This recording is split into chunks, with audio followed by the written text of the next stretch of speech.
और नए अपडेट्स जानने के लिए बेल आइकन के बटन को क्लिक करें। रोल कैमरा आवाज मत देना। Action. Riya I love you. कहाँ हो गई रिया? ये तो 2 रुपया के फूल और 10 रुपया के गिफ्ट, आज तो औकात दिखा दी। रिया गिफ्ट दे वाला क्या औकात नहीं देखे जाते, दिल देखे जाते हैं। यही तो सोच मोर सपना ला पूरा नहीं कर सकती। आज लेते अपन रास्ता, मैं अपन रास्ता। रिया रुक जा, रिया रुक जा।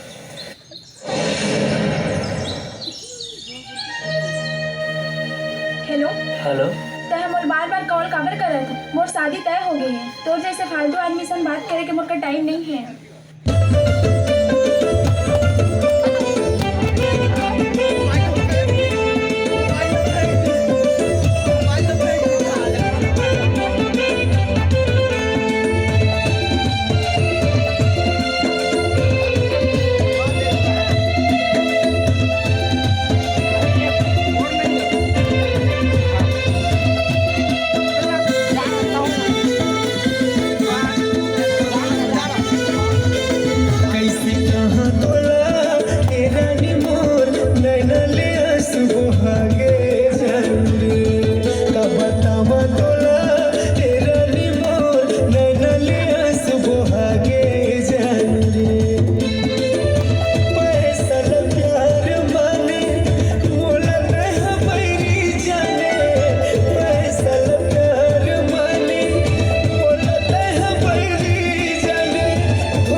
के